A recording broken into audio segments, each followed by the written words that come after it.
Kami menebak bahwa Mas Dedi itu lebih dekat dengan Bunda memang daripada ke tokoh yang lain, itu memang benar. Apa yang membuat Mas Dedi sedewasa ini? Dulu di 2014 juga Mas Dedi kan rasanya sedewasa ini atau? Bukan sekedar melaporkan kepada UPD yang membidangi atau yang terkait, tetapi Bunda memastikan dengan turun langsung, ya, turun langsung pada masyarakat. Pun takdir kita nanti, ya bukan menjadi alasan kita untuk malas berinvestasi sosial, ya, jadi terus melakukan itu, kebaikan itu menurut versi kita. Kami menebak bahwa Mas Dedi itu lebih dekat dengan Bunda memang daripada ke tokoh yang lain, itu memang benar. Seberapa besar faktor Bunda Indah dalam proses pemindahannya Mas Dedi dari Hanura ke Gerindra itu? Ya, Bunda ini sering saya repoti dulu. Iya. Ya, waktu saya masih menjabat anggota DPRD dari Partai Hanura ya. Waktu itu Bunda masih menjabat wakil bupati. Iya, benar. Beliau ini sering saya repoti, sering saya mungkin capri, dan hampir tiap hari saya sambati dan saya lapori kejadian-kejadian yang perlu saya sampaikan kepada beliaunya.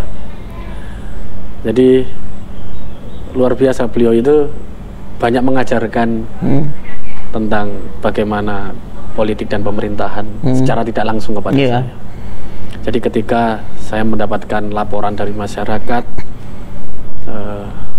yang dimana saya membutuhkan power agar dapat segera dieksekusi, harapan dari masyarakat itu, saya spontan, saya selalu WA ke Bunda. Dan Bunda yang saya salut, tidak pernah lama bales WA saya. Dan bukan hanya sekedar bales WA, tapi tindak lanjut. Dan yang luar biasa lagi, tindak lanjutnya itu bukan hanya di WA. Bunda itu selalu datang di masyarakat. Nah, ini yang menurut saya luar biasa, gitu loh. Padahal kalau kita berbicara wakil bupati, beliau sangat sibuk, iya kan? Jadwal dan lain sebagainya beliau sudah pastinya luar biasa. Nah, ketika ada hal-hal yang urgent, ketika hal-hal yang mendadak, mungkin kan bisa diselesaikan by phone, gitu. Ketika mendapatkan laporan, kemudian laporan itu bisa diteruskan kepada UPD yang membidangi untuk ditindaklanjuti.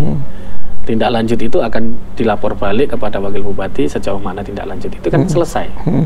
Nah, tapi yang saya lihat pada waktu itu bukan begitu cara kerja Bunda.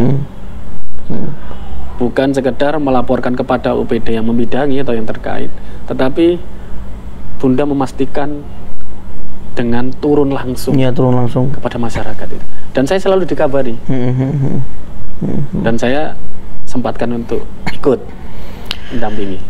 Kan saya itu pernah beropini ya Mas ya, waktu pilkada itu, bahwa mengalahkan Bunda itu sulit, bukan karena apa ya, tapi Bunda itu memang punya investasi sosial yang gede. Nah, waktu kami di ajudan itu, Bunda pernah kasih perintah ke kami bahwa Ciko nggak usah direkam, nggak usah di syuting gitu, nggak usah, soalnya saya nggak enak ke Cak Torik. Itu memang clear dari Bunda itu. Nanti kan dikira kita itu berusaha untuk lebih ke masyarakat. Aku nggak enak, aku ini posisiku wakil bupati, nggak enak aku begitu. Nah, tetapi dengan ceritanya Mas Dedi ini, ya memang Bunda sering melakukan itu, hanya saja masyarakat nggak tahu Mas Dedi, karena kan memang nggak direkam kan, memang kan gitu. Nah, tapi memang sulitnya Mas Dedi, persepsi publik itu merasa bahwa ini Bunda kok nggak ngapa-ngapain, padahal sering turun. Ya, dan tadi Mas Dedi juga menyampaikan kalau investasi sosial itu memang gede ya. Memang sebesar itu ya peran investasi sosial itu Mas Dedi ya? Iya, investasi sosial ini kan pasti kegiatan yang baik ya Mas ya, kegiatan yang bermanfaat untuk masyarakat. Saya kira kegiatan yang baik dan bermanfaat itu ya pasti akan kembali kepada yang iya sih melakukan itu. Jadi kita percaya saja.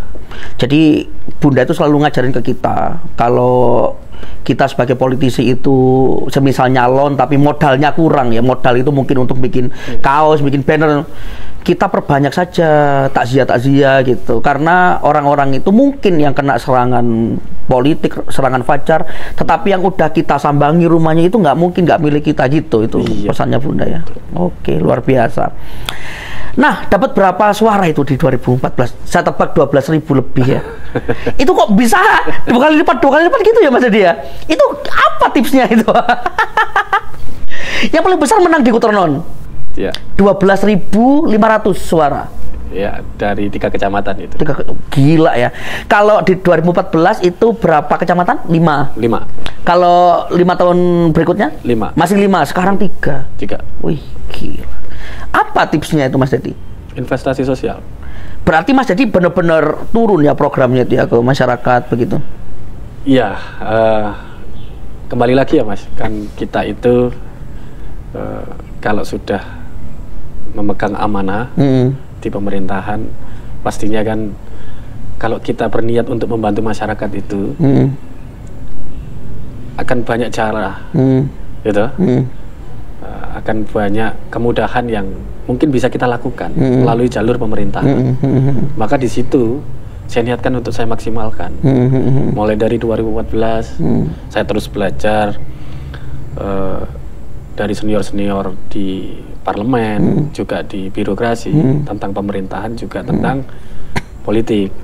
2019 terus kita asah itu, terus kita lakukan itu, dan sampai di 2024. Nah, ya intinya investasi sosial itu harus kita lakukan, dan insya Allah mudah kok. Apalagi kita sudah ada di pemerintahan. Iya, mudah, tapi asal nggak malas saja ya kan. Ya kita lihat Mas Dedi kan datang ke pengajian meskipun sendirian, yang lainnya ibu-ibu gitu ya.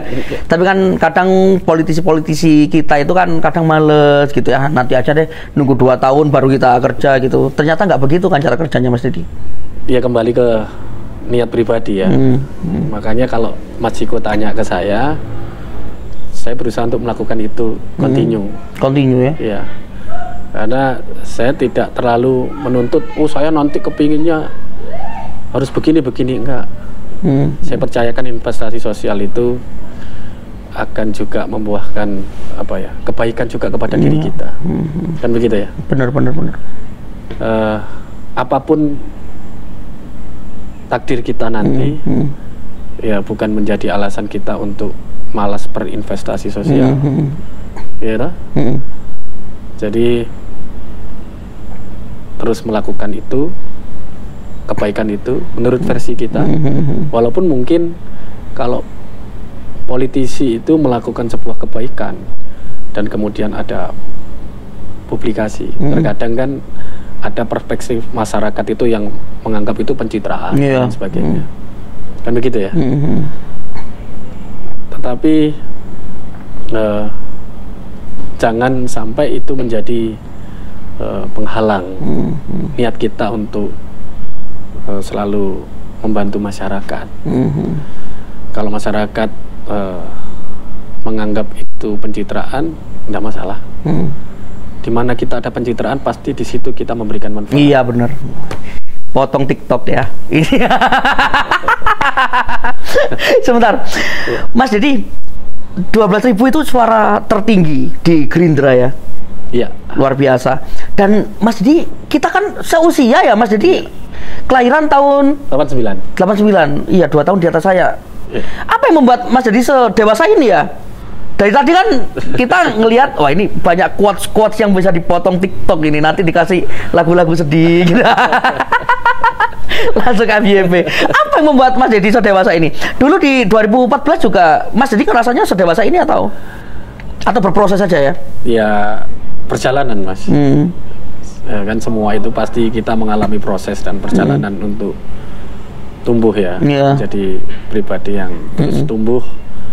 Nah, tergantung dari kita. Kita mau tumbuh ke arah mana. Kalau kita